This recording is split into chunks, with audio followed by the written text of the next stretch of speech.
салом бинандагони азиз, мо ҳайати тайёргарони барномаи суҳбати муҳим тасмим гирифтем ки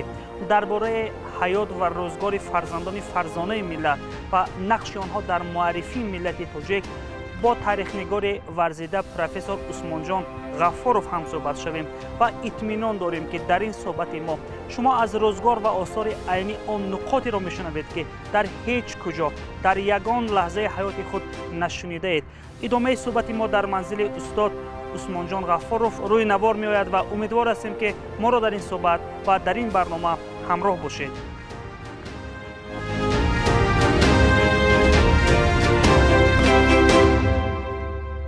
устоди гиромӣ, дар суҳбати шумо будан барои мо лаҳзае будан дар як уқёнуси пур аз хираду маънавиёту илм аст ва ба шумо изҳори ташаккур мекунем ки фурсат ёфтед то бо мо дар суҳбат шавед. шумо ҳамчун муаррихи варзида ва аз ангушшумортарин чеҳраҳои илми тоҷик ҳастед ки метавонед дар бораи устод айнӣ, дар бораи осори мондагори устод айнӣ арзиши илмӣ дода тавонед. ва суоли нахустини ман ин аст ки имрӯз чӣ гуна метавон ба нақши таърихии устод айнӣ дар муаррифии миллати тоҷик, дар муаррифии тоҷикон баҳо дод ё худ баҳо гузошт? устод айнӣ дар ҳақиқат бузургтарин фарзанди миллат. беҳтар нест ки яке аз аввалин шуда унвони қаҳрамони Тоҷикистон вақте ки таъсис шуд, пешвои миллат Эмомалӣ Раҳмон аввалин шуда ҳамин устодро бо ин унвони арзандаю зебанда тақдир карда. дар рушди Домулло Айнӣ се кас хизмати бузург карда ки аввалан якум Шарифҷон Махтуми Садри Зиё аз китобхони бои ин кас ҳам хизматшон мекарданд, ҳам аз фурсат истифода бурда, ҳатто шабҳо китобҳои нодире ки ин китобдори бузурги мо Шарифҷон Махтуми Садри Зиё доштанд мехонданд. дуюмаш яке аз шахсҳои бузурги сарватманди бо ифтихору бо маърифати тоҷик Мансур Муҳиддин ки он кас соҳиби тамоми корхонаҳои заводҳои пахтозакунӣ ҳамин аз он сарзамини имрӯзи Тоҷикистон, Осияи Миёна, дар Когон, ҳатто ҳамон қаҳрамони Домулло Айнӣ Одина аз ҳамон заводи корхонаи чӣ кор мекард? Когони заводи пахтозакунӣ аз Мансур Муҳиддин. анакун ҳамин киса хизматшон карданд. анакун Мансур Муҳиддин писараш Абдуқодир Муҳиддинро барое ки Домулло Айнӣ бо маърифат буданд таълим гирад, оянда як шахсияти ва ҳатто ба хондан ба Туркия олмон фиристонда буд. ҳамин Абдуқодир Муҳиддинро дар хусусан дар рушди ҳамин хусусан рӯзҳои мушкилии Домулло Айнӣ ва ҳамин Абдуқодир Муҳиддин буданд ки он касро шумо вақти чилми борон ҳолан хонадор не якун шароит сони яке аз духтарои соҳиби мударриси Самарқанд Салоҳатбегимро хондор карданд ва ҳатто ҳамон тӯю чиҳоя ҳамаш аз тарафи Абдуқодир Муҳиддин ва чхел зиндагӣ нағзу ҳамин хонаи баъд акфоичи лабиғори регистони Самарқанд Абдуқодир Муҳиддин хона херида ки ана ҳамон хона ва тамоми асарҳои худро Домулло Айнӣ аз Одина сар карда соли 20 то мана китобҳои ёддоштҳои худ дар ҳамон хонаи кӯичи лабиғори регистони яксоҳабди навистанд. анакун ман 31 соли номбар кардам. инҳо пеш аз ҳама Шарифҷон Махтуми Садри Зиё, Мансур Муҳиддин, баъд мана худи Абдуқодир Муҳиддин. аммо дар давраи минбаъда рушди Домулло Айнӣ ва ин тарафаш ба хизмати аввалан гӯем ҳамин шахсияти шахсони бузург пеш аз ҳама устод Бобоҷон Ғафуров. он кас ҳамин Домулло Айнӣ донистам ки то чӣ андоза ин кас ояндаи Тоҷикистон ба вақте ки мана вақте ки Академияи фанҳо таъсис шуд, нигоҳ кардам бо маслиҳат кардам бо он раиси баъзи аввалини Тоҷикистони Академияи фанҳои СССР Олденбург буд. баъзи Тоҷикистони Академия баъди он вақти арафии ҷанги бузурги ватани соли 41 филиали Тоҷикистони Академияи фанҳои СССР бо сардори Евгений Канарович Павловский таъсис ёфт. Домулло Ғафуров ҳаминҳо ки маслиҳат карданд чӣ бояд кард. баъд гуфтанд ки Академияи фанҳои худро ташкил накунем, نمیشه. غفور دلشان بود که هم دوملو عینی یا اولین پرزیدنت که اکادمی فنون تاریخی شدن در تاریخ فرهنگی ما نامش عبدالله مونه. همین طور با هدایتی من این ماه اپریل سال 1951 کلی 51 ماه اپریل تشریح یافت سر اپریل انده همین دیده برامدن که را مونیم و خیلی گفتن مسئله دوملوانی و من همین روز شورشوی اکادمی فنون تاریخی 14 اپریل سال 51 من دوملوانی اولین پرزیدنت اکادمی فنون تاجیکستان انتخاب شدن. این بسیار کار اقدامی بزرگ. اکنون همین دوملو غفور رو در رشد فرزند بزرگ ملت دوملوانی خدمت کردن و در تاریخ بدانید اینجا یک واقعه عجیب شد. وقتی که اکادمی تأسیس کردن شدن بعضی گفتن که این علمانی که ارزنده هستن صاحب عنوان‌های بلند هستن کم برای اکادمی شدن همین مقدار باید همین قدر 30 کس نمیرسد. بس همین دوملو غفور بانی همین دو وبه یافتن همین 6 از ادیبان اعضا کرسپاندنت اکادمی فنون یکیشون اکادمی دوستاشون اعضا کرسپاندنت اکادمی فنون این اکادمی میراث سوسوزاده انتخاب کردن. دو نفر دیگه اعضا کرسپاندنت اکادمی فنون تاریخی یکی ساتی روزاده دیگه صاحب تبرک. همینطور من شون یک از چی اکادمی فخری بیرونه یعنی اکادمی فنون استدلال این اکادمی سدپایف از قزاقستان و دوم از اکادمی نسمیانو. خیلی همین که من اکادمی فنون تاجیکستان تأسیس این خدمت دوملوانی و برای ما این موقع افتخار دوملوانی اولین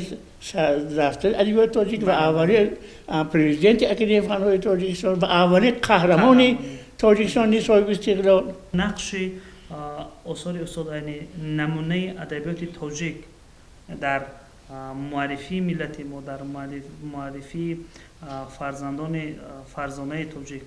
چگونه است؟ بسیار سوال موری. اولا یکمش این که همین در این کتاب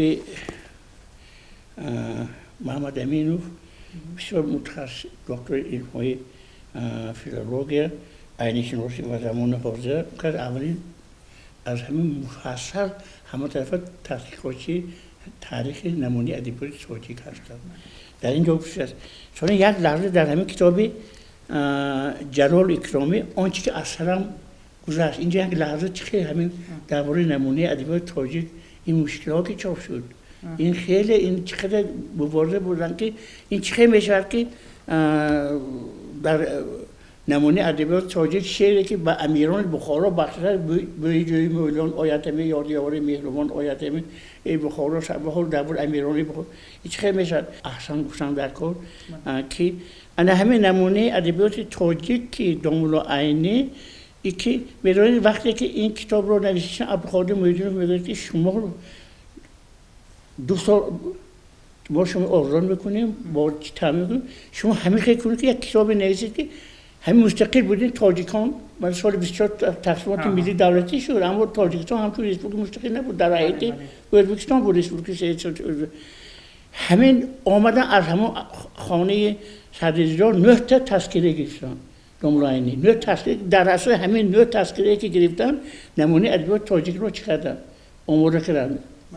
اکنون برآوردنش خیلی عذاب کشیدن چی باید کرد انا همینجور 2 کس یاردم کلان رو یک دیرکتور نشریات ادبیات خلقی اس سال 2022 تأسیس بود نزید تورقولوف و بعد سفیر اس در عربستان شد دومش ابوالقاسم لاهوتی که در همین برآوردن نمونه ادبیات تاجیک خیلی سهم کلان گذاشتن و همین نمونه ادبیات تاجیک وقتی که چاپ شد با اطراف این با گبو کلانچه‌ها شد که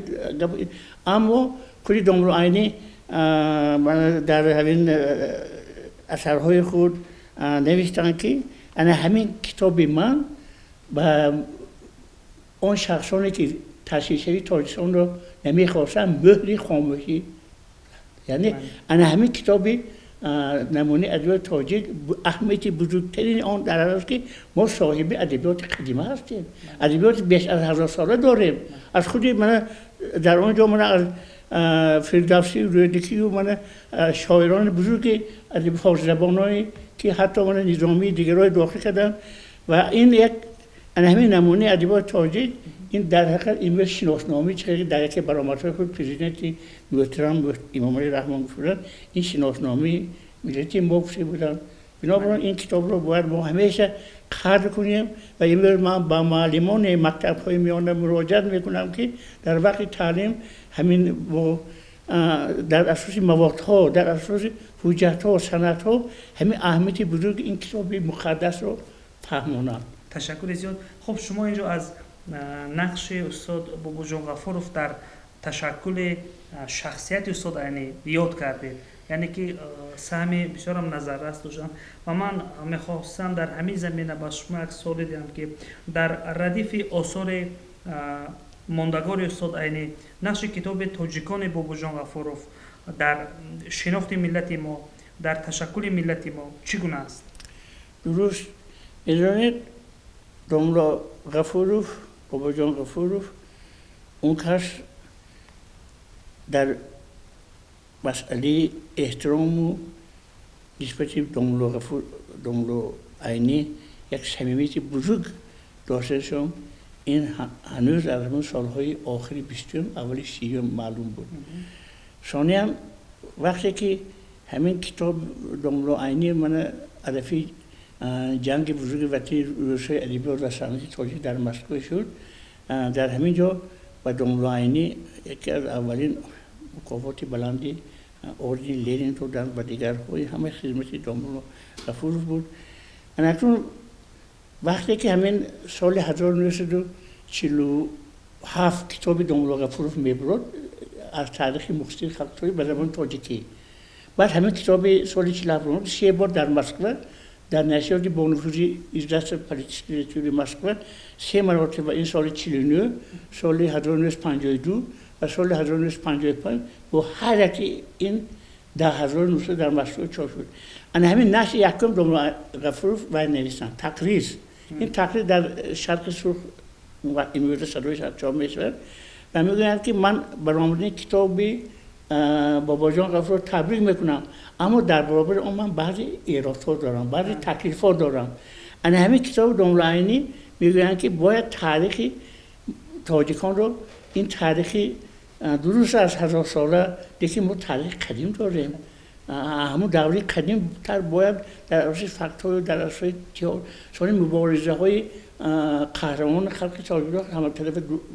در اساس حجت‌هاشون بعد همین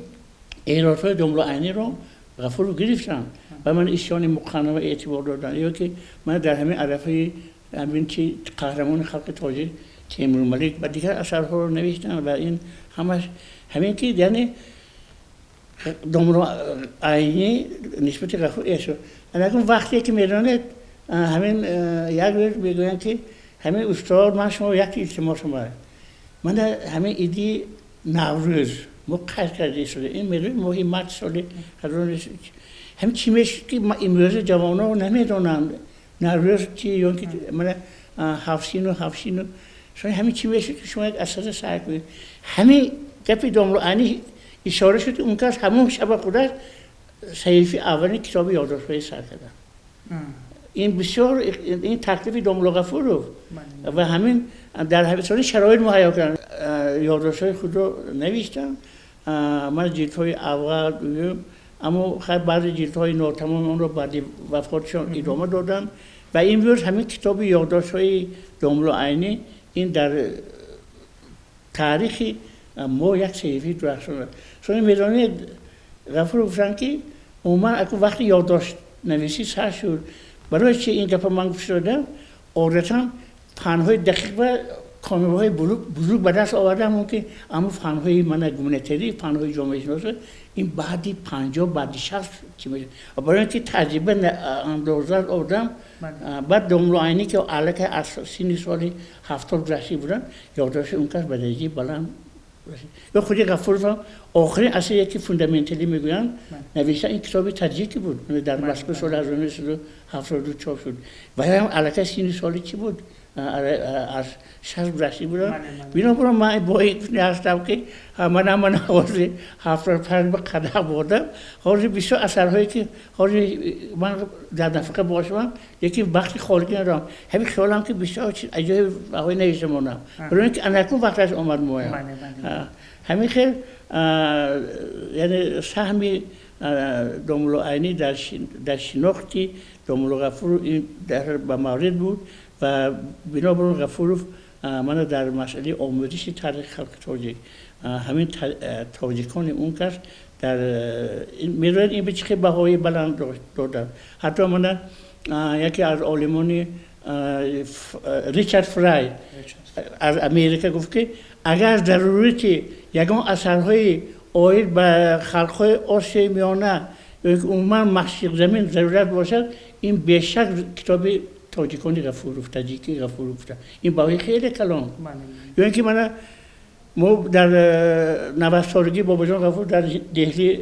اشتراک کردیم در اونجا میدان سروری هندوستان آمد اشتراک کرد همین یک شخص خیلی دیویندر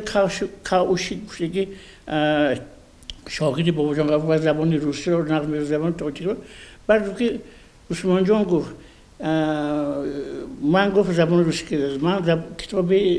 علامه زمان رو که من خوانده میتونم خوندم کتابش درباره بابا جان همین چی میشد که مشهد میرود با یگان کسی دیگر همین موقع کمک کند من همین تاجیک غفور رو ترجمه میکنم با زبان انگلیسی و من برای من خالمنا رو اسرائیل جان وقت نماینده تاجیکستان تجارت در هندوستان بود و همین کمک کرد همین کتاب برآمد میدونید سال 2011 کتابی همین در اساسی متریال های 2004 میباشد برآمد به همین با نام از تاریخ آسیای میانه در مثالی در اثرهای غفورov بعد من به فرستان دو جلد برآمد و انا در همین جا دیویندر کاوش گفت که بابا جان غفور خدمتش نهایت بزرگ است این تاریخی و نه اینکه تاریخ از مشرق زمین تا چین و ماچین بنابراین غفورov در همین این اثرشون که در تاریخ نامی تاجیکان با حرفهای زرین نوشته شد و خیلی که من در یکی از جشن‌های 60 سالگی غفورov پرزیدنت محترم و پیشوای محترم برآمد کردم این کتاب دو کتاب بزرگ یکی نمونه ادبیات تاجیک و دیگر این کتاب تاجیکان بابا جان غفورov در خودشناسی ملی خودآگاهی ملی مقام کلان دارد و همین خودشان بدتر همین کتاب تاجیکان رو هم با حروفات تاجیکی عربی هم با حروفات من زبان روسی هم با زبان تاجیکی چند مرتبه چاپ کردن دسترسی عموم شد و با این ما میفهمیم با پیشوای میتونم میبالیم. سلامت باشید، تشکر زیاد استاد. و خب در همین ردیف امروز نمیشود از آثار پرمضمون و از شاهاثرهای پیشوای ملت نمیتوان یاد کرد که در معرفی ملت ما در همون شناخت خلق تاجیک در قطار آن دو شاهاثر در قطار دو قاموس ملی ما مثلا در شناخت تاجیکان هم نقش دارن و من میخواهم اینجا نگاه شما را برای این آثار نوشته کتاب تاجیکان در آینه تاریخ این خودش یک کتاب خیلی همین تاجیکان رو در عرصه بین‌المللی شناساندن. این کتاب به زبان‌های انگلیسی به زبان‌های دیگر و حتی از بعد ترجمه‌های انگلیسی به چند زبان‌های دیگر ترجمه شد. بنابراین پیشوای ملی با همین اثرشان خودش ما با تمام عالم معرفی کردن. بنابراین من همین گفته می‌رم که خودی من هم یا اینکه خصوصا همین چهره‌های ماندگاری که برآوردن این را می‌دونید این یک کاری خیلی بزرگ بود. بعد در بین همین 3000 سال 24 نفر شخصیت‌های بزرگی که از ملت ما از خلق ما قوم ما برآمدن از خودی من همون پادشاه کوروش کبیر سر کرده تا من اسماعیل سامانی و تا من این ادیبان بزرگی ما تا من دوره شعر خودی دملو عینی اینجا چی کردن من تا دملو غفور و ساعتیم اولوزاده همین ساعتیم اولوزاده خودشم این کسی یک وقت من بین در چه حالت بودم ما میدونم و شرافتی همین بزرگی قدرشناسی پریزیدنت امروزی ما محترم امامی رحمان اولوزاده من اون کسی عنوان نویسنده خلقی تاجیکستان دادم مکافات های دولتی گرفتم این و همین چهره ماندگار به در قطار 24 نفر بزرگان قوم ما داخل شدید ساعت اولوزاده این همین است که اون که در آدمان شخصیت های بزرگ ملت و قدردانی میکنن همه بزرگان را بزرگان زیده میدارن میکنن لایق این به سبب نیست. بله سلامت باشید تشکر زیاد و امیدوار هستم که شما با نیروی و غیرت باز میتوانید آثار پرارزشی زیاد هم تالیف نمایید و ما سلامتی سربلندی شما را خواهان هستیم و بار دیگر تشکر که با ما در صحبت شدید و باوری دارم که این صحبت ما با منفعت بینندگان خواهد بود و شما برای کار و موفقیت آرزو دارم. تشکر شما من موفقیت ایجادی همیشه همین برای خلق عزیزمون همین برنامه‌های بهترین رو آماده کنید بگذار مردم یک غذای معنوی بگیرن. سربلند باشید. تشکر زیاد.